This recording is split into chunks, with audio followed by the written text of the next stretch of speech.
Hello friends, this is C Aarti Agrawal और आज हम बात कर रहे हैं बिलेटेड रिटर्न के बारे में। जैसा कि हम सबको पता है कि 31 जुलाई निकल चुकी है और इसी के साथ निकल चुकी है असेसमेंट ईयर 23-24 की रिटर्न फाइल करने की अपॉर्चुनिटी भी। तो क्या अब आप अपनी आईटीआर फाइल नहीं कर सकते? सो द आंसर इज यस, आप अभी भी अपनी रिटर्न फाइल कर सकते हैं। ऑल्दो अब आपको रिटर्न फाइल करने के लिए एक लेट फी गवर्नमेंट को ज़रूर पे करनी होगी, विच इज़ अप टू ₹5,000। तो चलिए डिस्कस कर लेते हैं कुछ इंपॉर्टेंट पॉइंट्स को। सो द पॉइंट नंबर 1, 31 जुलाई के बाद आईटीआर अगर आपको फाइल करनी है तो आपको कितनी पेनल्टी पे करनी पड़ेगी? सो अगर आपकी इनकम बेसिक एग्जेम्पशन लिमिट से कम है तो आपको कोई भी लेट फीस पे करने की ज़रूरत नहीं है। बट अगर आपकी इनकम बेसिक एग्जेम्पशन लिमिट से ज़्यादा है लेकिन 5 लाख रुपीज़ से कम है तो आपके ऊपर पेनल्टी लगेगी 1,000 रुपीज़ की। और उसी के साथ अगर आपकी टोटल इनकम 5 लाख रुपीज़ से ज़्यादा है तो आपकी पेनल्टी की अमाउंट 5,000 रुपीज़ होगी। सेकेंड क्वेश्चन कि आप बिलेटेड रिटर्न कब तक फाइल कर सकते हैं? तो आप बिलेटेड रिटर्न अप टू 31 दिसंबर 2023 फाइल कर सकते हैं। एंड द थर्ड क्वेश्चन कि क्या आप अपने लॉसेस को भी कैरी फॉरवर्ड कर सकते हैं? So the answer is no. अगर आप अपनी रिटर्न 31 जुलाई के बाद में फाइल करते हैं तो आप अपने लॉसेस को कैरी फॉरवर्ड नहीं कर सकते except one loss which is house property. House property का लॉस जो आप क्लेम करते हैं अंडर सेक्शन 24 उसको आप कैरी फॉरवर्ड कर सकते हैं, लॉ इसके लिए अलाउ करता है।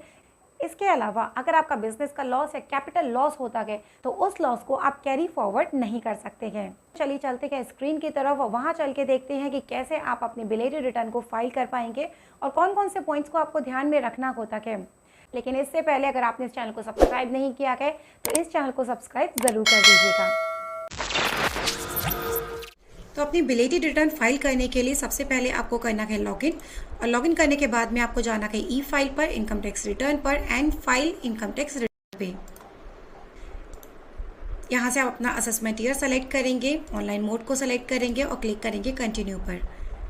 यहाँ पर आपको करनी है start new filing, individual select करेंगे और क्लिक करेंगे कंटिन्यू पर। यहाँ पे आपको अपना आईटीआर का फॉर्म सेलेक्ट करना है। यहाँ पे हम फाइल करेंगे आईटीआर 1, प्रोसीड विद आईटीआर 1 पे क्लिक करेंगे और फिर आपको क्लिक करना है लेट्स गेट स्टार्टेड पर। अगर आप अपनी रिटर्न फाइल कर रहे हैं जिसमें आपकी इनकम बेसिक एग्जेम्पशन लिमिट से कम है तो आप ये ऑप्शन सेलेक्ट करेंगे, अदरवाइज आपको अदर्स का ऑप्शन सेलेक्ट करना होगा। आप क्लिक करेंगे कंटिन्यू पर। अब यहाँ पे सबसे पहले आपको पर्सनल इन्फॉर्मेशन पे जाना है।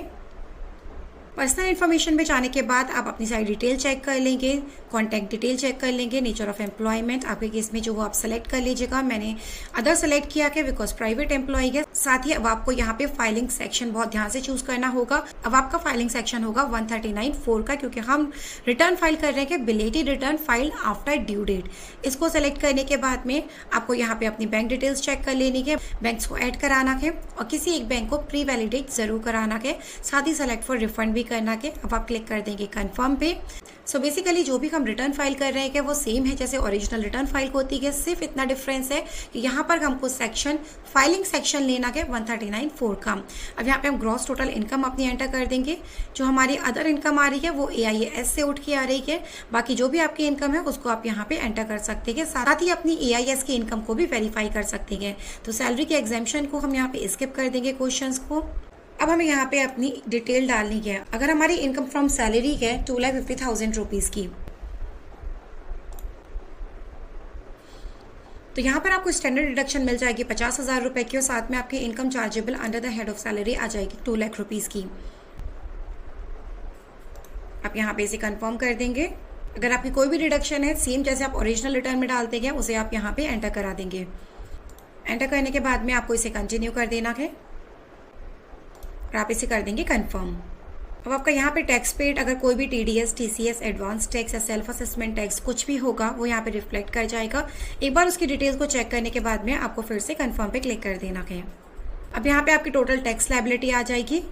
अब जैसा हमने डिस्कस किया था कि अगर हमारी total income basic exemption limit से कम है तो हमें कोई भी पेनल्टी अंडर सेक्शन 234(f) पे नहीं करनी पड़ेगी, which is for the delay in filing of return. यहाँ पर आप देख पा रहे हैं आपकी लेट फीस 0 आ रही है, मतलब आपको यहाँ पे कोई भी लेट फी पे नहीं करनी है। चलिए अब हम अपना दूसरा केस देख लेते हैं जिसमें हम अपनी टोटल इनकम 4 लाख की लेते हैं जो कि आपकी बेसिक एग्जेम्पशन लिमिट से ज्यादा है। इसको आप सेव कर देंगे और यहाँ पर आप देख पा रहे हैं आपकी टोटल टैक्स लायबिलिटी 1,000 रुपीज की बन चुकी है। एंड थर्ड केस में हमने ग्रॉस सैलरी ली है 8 लाख रुपीज़ की और हमारी टोटल इनकम बनती है 7,50,000 रुपीज़, जो कि ज़्यादा क्या 5 लाख रुपीज़ से। तो यहाँ पर आप देख पा रहे हैं कि आपकी फीस अंडर सेक्शन 234F बनी है 5,000 रुपीज़ की। सो आई होप यहाँ पे हमने तीनों केसेस कवर कर लिए हैं। बेसिक एग्जामिशन लिमिट से कम अगर आपकी इनकम है तो आपको कोई भी पेनल्टी या लेट फी नहीं पे करनी है। बेसिक एग्जामिशन लिमिट से ज़्यादा लेकिन 5 लाख रुपीज़ से कम है तो 1,000 रुपीज़, और 5 लाख रुपीज़ से ज़्यादा पे आपको 5,000 रुपीज़ की पेनल्टी का पेमेंट करना है। और ये फैसिलिटी आपके पास है 31 दिसंबर 2023 तक। तो कि जो भी लेट फी बनती है उसको आपको कंफर्म करके गवर्नमेंट को पे कर देना है। अब आपको क्लिक करना है पे नाउ पर, यहाँ पर आप कंटिन्यू कर देंगे। अब आपकी नेट बैंकिंग की वेबसाइट पे आपको ट्रांसफर कर दिया जाएगा। यहाँ पर आपका असेसमेंट ऑलरेडी सेलेक्टेड है, टाइम ऑफ पेमेंट भी सेलेक्टेड है। फिर आपको क्लिक करना है कंटिन्यू पर। कंटिन्यू पर क्लिक करने के बाद में ये अदर्स में आपका आ चुका है और यहाँ से आप फर्दर कर देंगे कंटिन्यू। और आपका जो भी स्पेसिफाइड बैंक है उसको सेलेक्ट करने के बाद में आप उसे कंटिन्यू करेंगे और यहाँ से आप कर देंगे पेमेंट। पेमेंट करने के बाद में आपको रिसीव होगी एक चालान की रिसीप्ट, जिसमें आपका BSR कोड मेंशन होगा, जिसे आपको फर्दर अपडेट कर देना है अपनी पोर्टल पर। अब आपके पास जो चालान जनरेट हो जाएगा उसमें से अपना BSR कोड और डेट को एंटर करने के लिए आप टैक्स पेड पर जाएंगे। यहाँ पर जाने के बाद में आपको क्लिक करना है advance tax and self assessment tax payment पर, शो डिटेल्स पे क्लिक करेंगे। यहाँ पे आपको ऐड अनदर करना होगा और ऐड अनदर करने के बाद में BSR code, serial number of challan और डेट ऑफ डिपॉजिट एंटर करने के बाद में आप क्लिक कर देंगे ऐड पर। और इसे करने के बाद में आप सिंपली अपनी रिटर्न को सबमिट करके उसको वेरीफाई करा के अपनी रिटर्न सबमिट कर देंगे। सो आई होप विलेटेड रिटर्न का कॉन्सेप्ट आपको क्लियर हो गया होगा। साथ ही आपको ये भी पता लग गया होगा कि विलेटेड रिटर्न फाइल करने के कौन कौन से कॉन्सिक्वेंसेज होते हैं और कौन कौन से आपको नुकसान होते हैं। इससे रिलेटेड किसी भी अदर क्वेरी के लिए आप कमेंट सेक्शन में कमेंट करके मुझसे पूछ सकते हैं। और ऐसे ही और कंटेंट के लिए इस चैनल को सब्सक्राइब करना मत भूलिएगा एंड इस वीडियो को लाइक एंड शेयर जरूर करिएगा। Thank you so much.